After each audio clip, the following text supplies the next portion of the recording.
Et à partir de ce moment-là, on sait qu'il y a des personnes qui vont souffrir. Parce que c'est un comportement qu'on peut vraiment qualifier de toxique. Pedro, ça aurait pu trop le faire. Hello mes beautés, j'espère que vous allez bien. On se retrouve aujourd'hui pour une vidéo de transition entre mon aventure Cosmic Love et les vidéos qui seront beaucoup plus axées sexo et relations amoureuses. Hello les cocopotes! C'est incroyable! Pour cette vidéo, j'ai décidé de proposer une analyse que vous m'avez beaucoup demandé, c'est-à-dire celle du trio que Twitter qualifie de toxique et d'horrible, à savoir Lison, Vital, Enzo. Dans un premier temps, ce qu'on va faire, c'est qu'on va se repasser ensemble quelques séquences et détecter les comportements qui sont bien et ceux qui le sont un peu moins pour qu'on puisse apprendre ce qu'on aurait pu faire de mieux, comment ils auraient pu mieux agir et même nous, comment dans notre vie de tous les jours, on peut appliquer ces petits conseils pour avoir des relations le plus saines et le plus épanouissantes possible. Ensuite, je vous donnerai quelques portraits descriptifs et quelques conseils que vous pouvez appliquer soit à vous dans la vie de tous les jours, soit que vous pourrez procurer et propager autour de vous pour les personnes qui en ont besoin. Si ce format de vidéo il vous plaît, je pense que j'analyserai quelques grands duos, soit de la télé-réalité, soit de films qui vous passionnent. Donc n'hésitez pas à vous abonner dans un premier temps et aussi à me dire en commentaire les duos que vous avez le plus envie d'analyser. On commence de suite avec les dates, quoique je voulais revenir sur un point super important pour moi avant. Il faut savoir que les personnes ne sont jamais toxiques, à part quelques cas, mais ce sont des comportements ou des relations à un moment de notre vie qui le sont. Alors, on va commencer avec les séquences. Je compte, ou quoi que ce soit. Hein? Positionné avec qui? Ouh. Si j'ai bien compris, c'est tout sauf ce que tu recherches. Après, c'est pas moi l'élément. Alors, dans cette séquence, il y a deux choses qui vont pas. Un, on va voir Enzo qui va interrompre le date entre Lison et Vital. C'est pas un comportement auquel personnellement je suis favorable. Quand on va dans une émission, on a quand même conscience que on sera plusieurs prétendants pour une personne et que donc il faut respecter le temps de chacun et les moments de chacun. Je trouve que c'est quand même un défaut de confiance en soi que de vouloir arrêter les dates. Dans un deuxième temps, la réaction de Vital, plutôt que de se concentrer sur son date avec Lison, va avoir tendance en fait à parler de l'action qui vient de se passer avec Enzo. C'est-à-dire qu'au lieu de construire une relation de plus en plus forte et soudée avec Lison, notamment quand on veut se rapprocher avec quelqu'un, c'est important d'aborder des sujets tels que son enfance, tels que ses projets de vie, tels que les choses qui nous plaisent dans la vie, il parle de quelqu'un d'autre. Donc en fait, il donne encore plus du poids à Enzo dans la tête de Lison. Lui, il s'efface petit à petit et il disparaît du paysage.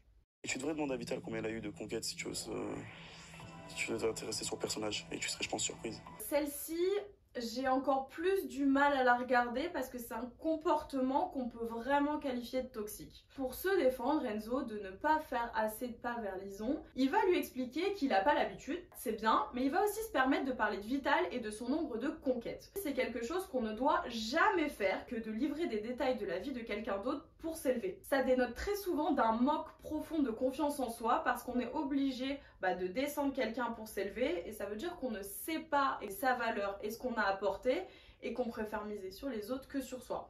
Donc là, ce qu'on peut conseiller à Enzo, c'est plutôt de mettre en avant ses points forts, même ses faiblesses, si au final, lui, il estime que c'est une faiblesse de ne pas avoir eu beaucoup de conquêtes, c'est important de pouvoir se livrer à l'autre pour que l'autre comprenne comment on fonctionne. Lison devrait plutôt avoir des doutes sur Enzo, sur sa sincérité et sur le bien fondé de ses actions, plutôt que sur Vital, sur qui on vient de révéler une information qui est peut-être fausse. Il a fauté, sauf que moi il a trompé la personne que j'aime le plus au monde, c'est-à-dire ma mère. J'adore ce date, je le trouve merveilleux et c'est exactement comme ça qu'on doit se comporter quand on rencontre quelqu'un. Ils vont avoir tendance tous les deux à se livrer énormément. On va voir dans une première partie Lison qui explique qu'elle a été dépendante affective dans ses premières relations. Et ensuite on va avoir Enzo, pareil, qui va aborder le sujet de la fidélité, de la tromperie, de son vécu, de son passé. Il faut savoir que quand dans les premiers dates on parle de son enfance, c'est très bon signe. En fait, ça veut dire qu'on a été assez confiant pour aborder les sujets qui sont importants pour nous et qui nous ont construits. Quand vous vous sentez assez à l'aise pour le faire, c'est très bon signe.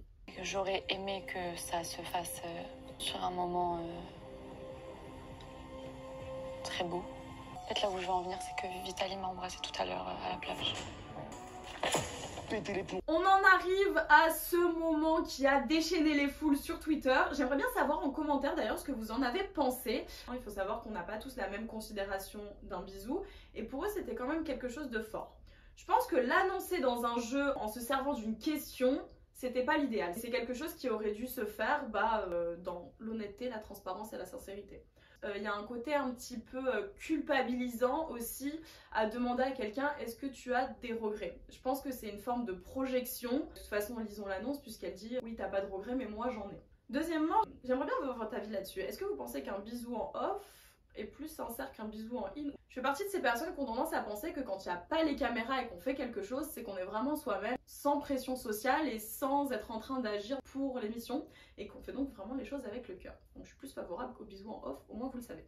Je trouve ça un petit peu dérangeant de dire à quelqu'un mais tu l'as pas fait. Qu'est-ce que ça sous-entend? Mais tu l'as pas fait à l'écran.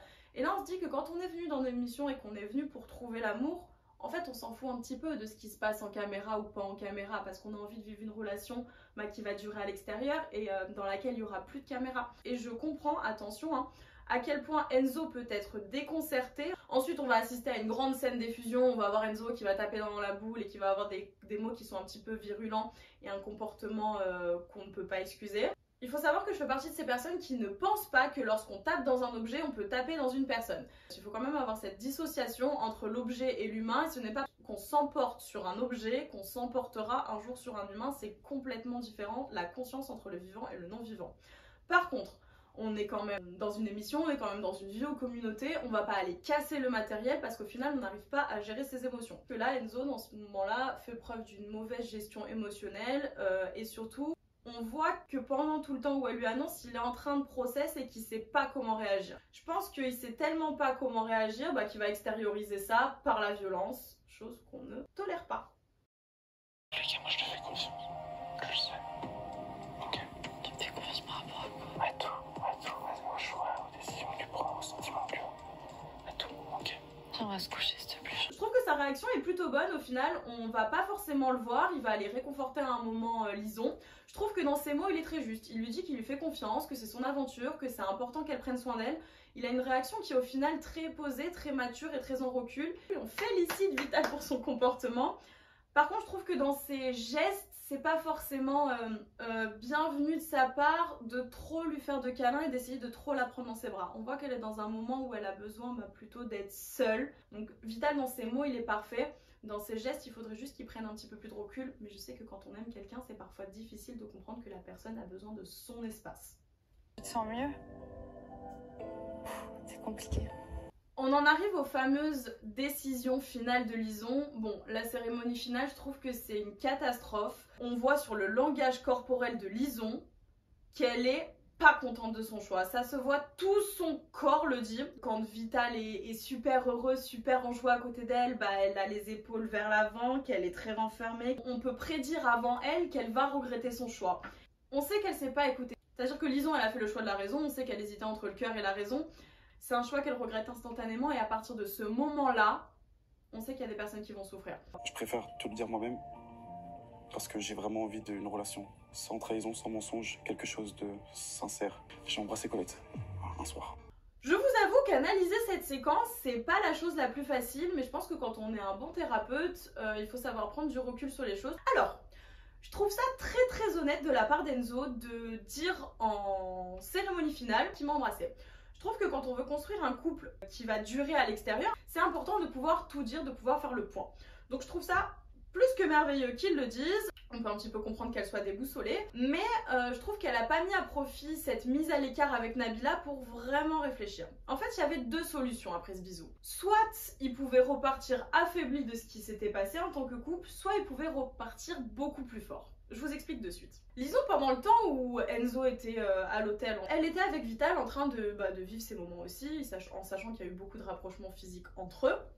Donc ils auraient pu tirer cette conclusion. On s'est chacun rapproché de quelqu'un en dehors de l'aventure, et ces rapprochements nous ont permis de voir à quel point notre relation à nous deux était plus forte, et à quel point en fait on avait envie d'être ensemble. Et dans ce cas, d'un événement négatif, entre guillemets, à savoir des bisous à droite à gauche, on en serait arrivé à un couple beaucoup plus solide, beaucoup plus fort et beaucoup plus positif en se disant de ces moments, on est encore plus soudés. Ils ont fait complètement l'inverse puisque Lison 1 n'a pas été honnête et n'est pas revenu sur tous les rapprochements qui avaient pu se passer.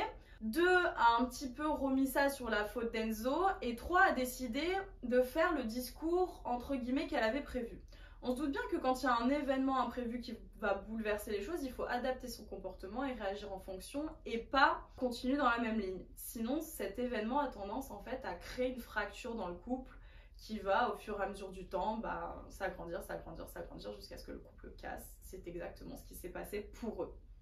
Donc retenez bien ça dans la vie, quand il se passe quelque chose d'imprévu, d'un petit peu délicat, vous avez toujours la possibilité de rebondir et de cimenter votre couple et de le rendre encore plus fort. Mais tout dépend de votre réaction à cet événement.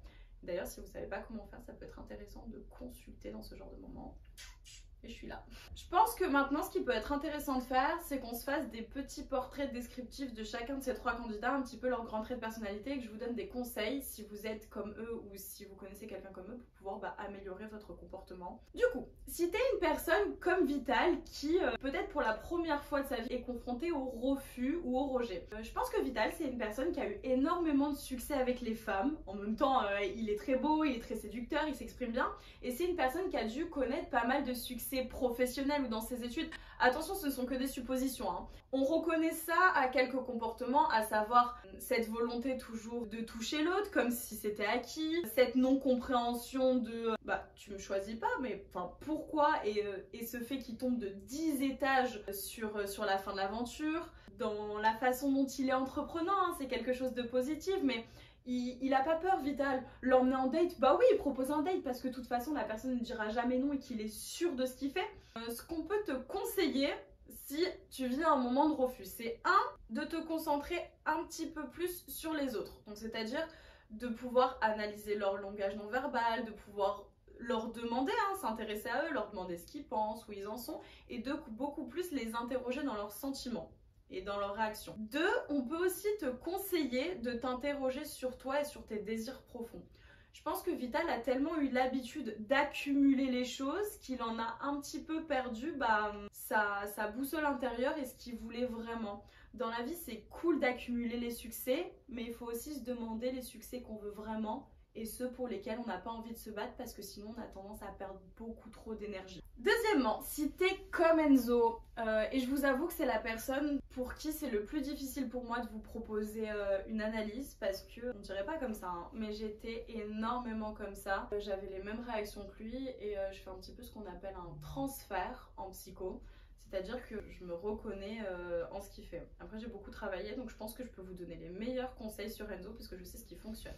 Quand on est comme Enzo, c'est-à-dire qu'on est une personne qui a du mal à gérer ses émotions. C'est là sa principale problématique. On va rejeter l'émotion première pour vivre une émotion dérivée qui va être encore plus intense. Je vous explique. Il se passe une situation comme le bisou entre Lison et Vital. La première émotion, celle qu'on va ressentir, au fond de nous, ça va être de la tristesse, de la trahison. On va se sentir mal, on va se sentir peiné.